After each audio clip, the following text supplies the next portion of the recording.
Vamos seguindo? Ai, a gente falou hoje sobre tantos assuntos, né? Já me diverti bastante aqui, já aprendi muito, mas quero continuar aprendendo. A gente tem falado muito hoje sobre relacionamentos, sobre a forma com que a gente lida com os nossos filhos, com as pessoas que estão mais próximas, com as pessoas que a gente mais ama. Porque era muito comum até então a gente ser até mais elegante, mais educado com as pessoas da rua, e dentro de casa a gente fazia aquela comunicação péssima. De fato, a gente tem muitos desafios no dia a dia e na rotina.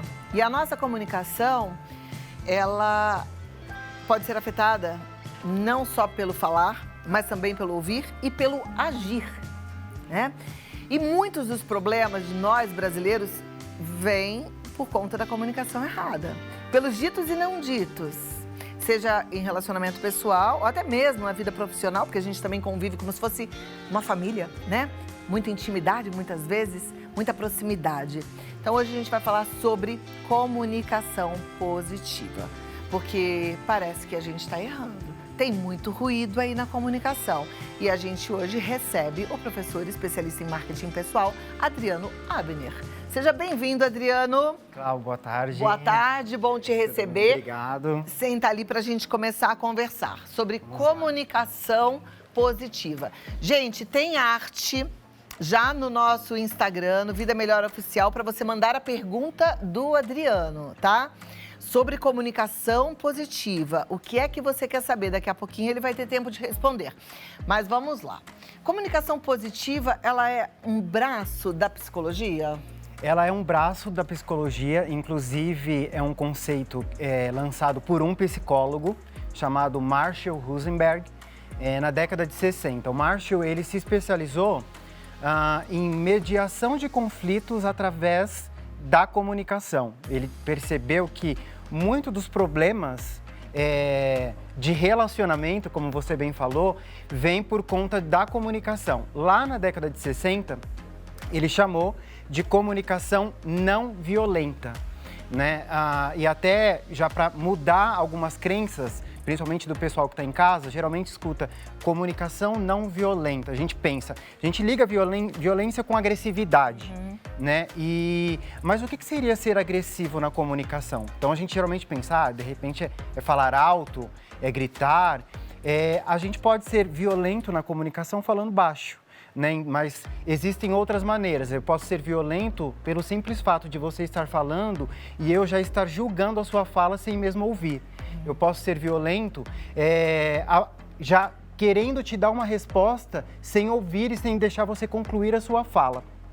Até tem uma imagem desse estudo do Marshall que fica muito claro para o pessoal de casa, a linha, o segmento do que seria a comunicação não violenta, né? Então, o Marshall, ele diz que a comunicação não violenta, ela é uma comunicação que não se baseia apenas no falar ou no ouvir palavras, mas que também comunicam sentimentos e necessidades. Então aqui, essa imagem ela é muito didática para o pessoal de casa poder entender qual é o caminho dessa comunicação, né? Então é uma comunicação baseada sempre em observação. Então na comunicação não violenta, ele chamava de CNV, comunicação não violenta. A gente não avalia, tá? Ali é baseado em fatos, não tem a nossa opinião. Daquele acontecimento, até tem aqui os fatos aqui embaixo, de uma observação de fatos, aquilo nasce em mim um sentimento e eu me coloco numa posição muito confortável de poder dizer o que eu estou sentindo, sim. A gente entende muito na questão de sentimento, geralmente a gente terceiriza a responsabilidade pelo que a gente está sentindo, né, Cláudia? Então, eu estou bravo porque fulano fez isso comigo. Na verdade, o sentimento é sempre nosso. Pode ter um incentivo, uma válvula de disparo ali para acionar um sentimento meu, mas o sentimento sempre é nosso. Então, assim, eu nunca vou ser ofendido por alguém se eu não validar aquela ofensa. Então, aquela coisa de falar assim, você me ofendeu? Não, eu me senti ofendido, na verdade. Exatamente, porque você deixou essa ofensa acontecer. E aí, o que acontece? Sobre o sentimento, todo sentimento, ele aflora por uma necessidade não atendida. Então, se você fica com raiva, tem alguma necessidade que não foi atendida. Se você está triste, tem alguma necessidade não atendida ali. E por último, e aí até é o que a espinha dorsal da comunicação não violenta, é quando você entende qual é o sentimento nascido, a necessidade não atendida, aí você negocia com um pedido que não é uma exigência para o outro, mas sim ali uma negociação entre ambos. Essa questão do sentimento eu acho que é bem importante para o pessoal de casa entender, porque assim, quando eu me sinto confortável em expressar um sentimento meu, você também se sente confortável para expressar o seu sentimento. E o que isso gera?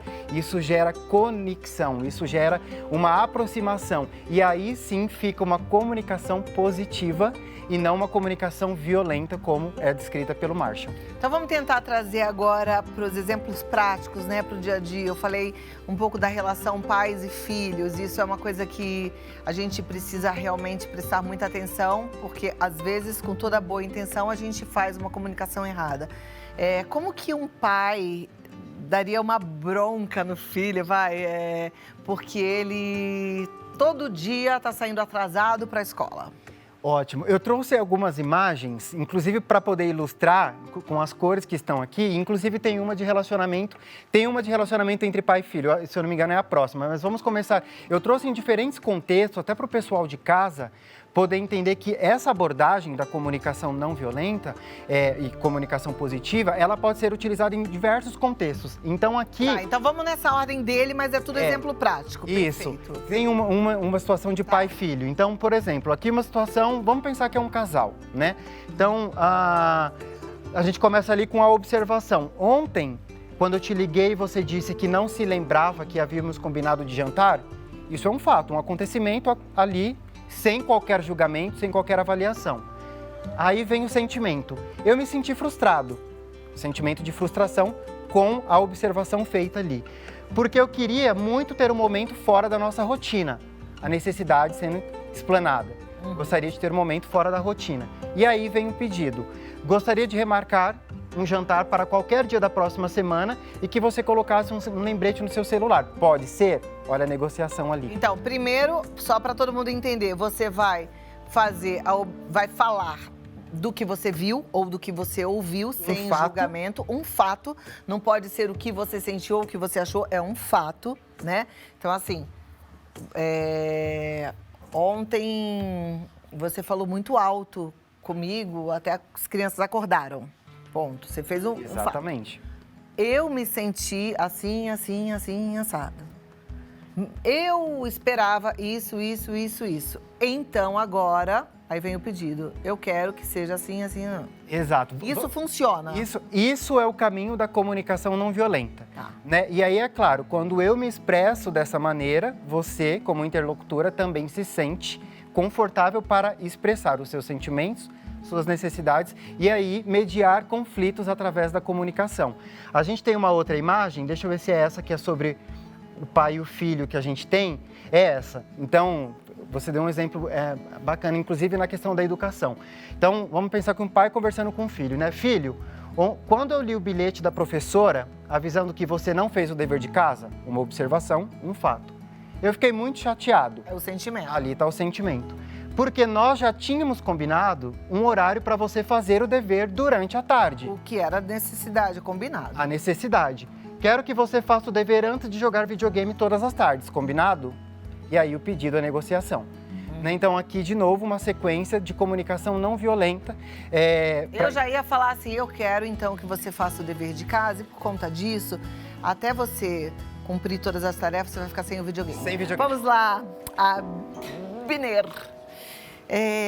A gente estava mostrando o exemplo do pai com o filho, né? Eu acho que está ficando claro. Temos mais exemplos? Temos um exemplo, você falou da questão profissional, de um ambiente profissional, né? Como isso poderia acontecer. Então, vamos pensar duas pessoas que trabalhem juntas aqui. Hoje, durante a reunião, quando você me questionou na frente de todos sobre a planilha que havia pedido, um fato, uma observação, eu fiquei muito envergonhado, o sentimento envolvido aqui. Porque eu não gosto de ficar exposto daquela maneira, a necessidade. Você poderia, da próxima vez, me mandar uma mensagem perguntando ou me perguntar fora da sala de reunião, individualmente? Um pedido. Né? Então, o que seria interessante entender através dos três exemplos que a gente trouxe aqui? A sequência de uma comunicação positiva, de uma comunicação de sentimentos e necessidades, sempre basear através de uma observação, de fatos, dizer ali de forma muito clara como é que você se sente, como eu comentei. O sentimento, ele nasce de uma necessidade não atendida, então qual é essa necessidade? E dessa necessidade você conseguir negociar através de um pedido, né? E isso, claro, é muito importante, Clau. O pessoal de casa, né, eles estão entendendo aqui e a gente vai conversar no dia a dia com pessoas que não entendem sobre comunicação positiva. Mas mesmo, então, a partir do momento que você entender que tem qualquer agressividade ali na comunicação, já se coloca numa posição, deixa eu entender o que aconteceu, como que essa pessoa possivelmente está se sentindo em relação a isso, o que ela poderia me pedir, então, qual é a necessidade dela que não está sendo atendida, então o que ela poderia pedir. Sempre na comunicação, mesmo se você conversa com alguém que não tem esse conhecimento, você pode validar. Então, por exemplo, a pessoa comenta, eu não aguento mais você me ligando toda hora, poxa, então você gostaria de um pouco mais de privacidade, é isso? Você gostaria que eu ligasse menos para você? Não gosto que você mexa nas minhas coisas, então, você gostaria de ter mais o seu momento reservado para eu não interferir no seu dia a dia. E isso a gente conversa o tempo inteiro com as pessoas, porque assim a gente consegue solucionar possíveis conflitos. Conflitos estão aí para ser solucionados de uma forma com muita conexão. Perfeito. Olha, acho que se a gente começar a adotar esse modelo, as comunicações serão muito mais efetivas, sem ruídos, né? A gente precisa prestar atenção, tá? O Adriano Abner, ele tá no Adriano Abner Oficial no Instagram e tem um canal no YouTube também. Lá no YouTube você fala de vários assuntos. Vários assuntos, tem bastante assunto lá. Então entra lá para você conhecer mais, Adriano Abner. E é isso, gente. Vamos nos comunicar sempre cada vez melhor, né? Obrigada, Adriano. Foi um prazer te receber, viu?